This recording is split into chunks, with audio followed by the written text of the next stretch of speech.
Hi friends, போன வீடியோவில் நம்ம ரெசிடென்ஷியல் ஸ்டேட்டஸோட பேசிக் கான்செப்ட்ஸ் பற்றி பார்த்தோம். இந்த வீடியோவில் அந்த ரெசிடென்ஷியல் ஸ்டேட்டஸோட கான்செப்ட் வச்சு எக்ஸாமில் எப்படி சம் கேட்குறாங்க, அதுக்கு நம்ம என்ன அப்ளை பண்ணணும், எப்படி ஆன்சர் பண்ணணும் அப்படிங்கிறத பார்க்க போகிறோம். இந்த புக்கில் வந்து நமக்கு கொஞ்சம் பெரிய சம், எல்லா கான்செப்ட்ஸும் கவர் ஆகிற மாதிரி சம் வந்து illustration 6. ஸோ அதை நம்ம பார்த்துருவோம். A foreign citizen resides in India during the previous year for 2017-18 for 83 days.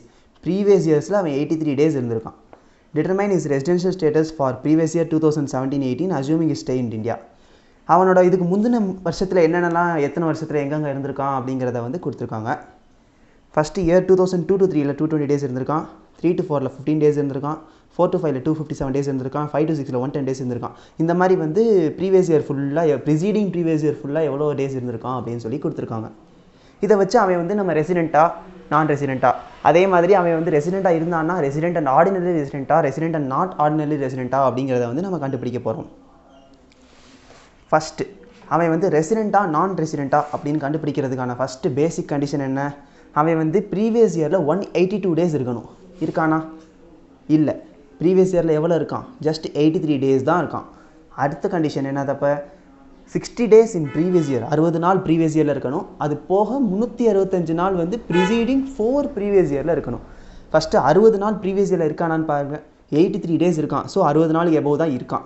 So அது ஒன்று சாட்டிஸ்ஃபை ஆகிடுச்சு. அதுக்கப்புறம் ப்ரிசீடிங் 4 ப்ரீவியஸ் இயரில் 365 days இருக்கணுமா? அது பார்த்தீங்கன்னா 67 + 15 + 175 + 121, இதுதான் ப்ரிசீடிங் 4 ப்ரீவியஸ் இயர். அந்த 4 வருஷத்துலையும் சேர்த்து எவ்வளோ இருக்கான்? 378 days இருக்கான். ஸோ அவனுக்கான செகண்ட் கண்டிஷன் என்ன? 365 days இருக்கணும். அதையும் சாட்டிஸ்ஃபை பண்ணிட்டான். ஸோ அவன் வந்து செகண்ட் கண்டிஷனான 60 days + 365 days கண்டிஷனை சாட்டிஸ்ஃபை பண்ணிட்டதுனால அவன் ரெசிடெண்ட் அப்படின்னு சொல்லி ப்ரூவ் ஆயிடுச்சு. இப்போ அவன் ரெசிடென்ட்னு ப்ரூவ் ஆகிட்டதுனால அடுத்து நம்மளோட ஒர்க் என்ன? அவன் வந்து ஆர்டினரி ரெசிடெண்ட்டாக இல்லை நாட் ஆர்டினரி ரெசிடெண்ட்டாக அப்படிங்கிறத கண்டுபிடிக்கணும். அதுக்கான கண்டிஷன் 2 கண்டிஷனையும் சேர்த்து சாட்டிஸ்ஃபை பண்ணணும். குமுலேட்டிவாக 2ஐயும் சேர்த்து சாட்டிஸ்ஃபை பண்ணணும். அதில் ஃபஸ்ட்டு கண்டிஷன் என்ன? 7 ப்ரிசீடிங் ப்ரீவியஸ் இயரில் 730 days இருக்கணும். ஸோ ப்ரீவியஸ் இயர் 17-18, ஓகேவா?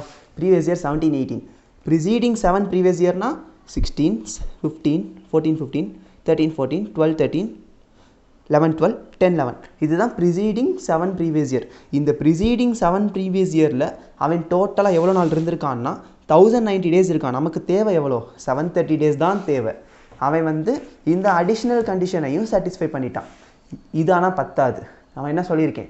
சப்சீக்வெண்ட் கண்டிஷனில் 2 கண்டிஷனையும் குமுலேட்டிவாக சாட்டிஸ்ஃபை பண்ணாதான் அவன் வந்து ரெசிடெண்ட் அண்ட் ஆர்டினரி ரெசிடெண்ட். ஒரு கண்டிஷனை சாட்டிஸ்ஃபை பண்ணிட்டான். இன்னொரு கண்டிஷன் என்னென்னா ப்ரிசீடிங் 10 ப்ரீவியஸ் இயரில் 2 இயரில் வந்து அவன் ரெசிடெண்ட்டாக இருக்கணும். ப்ரிசீடிங் 10 ப்ரீவியஸ் இயர்னா என்ன? 16, 17, 15, 16, 14, 15, 13, 14, 12, 13, 11, 12, 10, 11, 9, 10, 8, 9, 7, 8, அவ்வளோதான். இந்த 7, 8 வரைக்கும் இருக்கிற எல்லா ப்ரீவியஸ் இயர்லேயும் ஏதோ ஒரு 2 வருஷத்தில் அவன் ரெசிடெண்ட்டாக இருக்கணும்.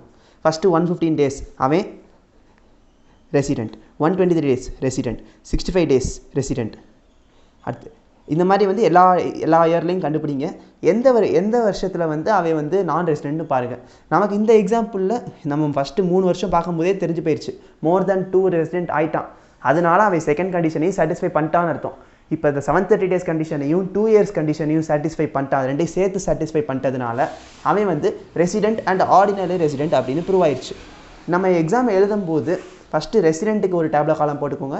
ரெசிடெண்ட்டாக இருந்தான்னா அடுத்து ஆர்டினரி ரெசிடெண்ட்டுக்கு இன்னொரு டேப்லெட் காலம் போட்டு கொடுத்தீங்கன்னா பார்க்குறதுக்கு ஈஸியாக இருக்கும். உங்களுக்கு அடுத்து செக் பண்ணுறதுக்கும் வசதியாக இருக்கும். எழுதி முடிச்சுட்டு கீழே வந்து கன்க்ளூஷனில் 2 கண்டிஷன் என்ன அப்படின்னு சொல்லிட்டு இந்த எபோவ் ப்ராப்ளமில் வந்து அவன் அந்த 2 கண்டிஷனை சாட்டிஸ்ஃபை பண்ணிட்டானான்னு எழுதிட்டு சொல்யூஷன் எழுதுனீங்கன்னா உங்களுக்கு பர்ஃபெக்டாக மார்க்ஸ் கிடைக்கும். That's all friends. இந்த சம் ரிலேட்டடாக இல்லை ரெசிடென்ஷியல் ஸ்டேட்டஸ் ரிலேட்டடாக ஏதாச்சும் டவுட்ஸ் இருந்துச்சுன்னா கமெண்ட் செக்ஷனில் கேளுங்க. மறக்காமல் சேனலை சப்ஸ்கிரைப் பண்ணிடுங்க. Thank you friends.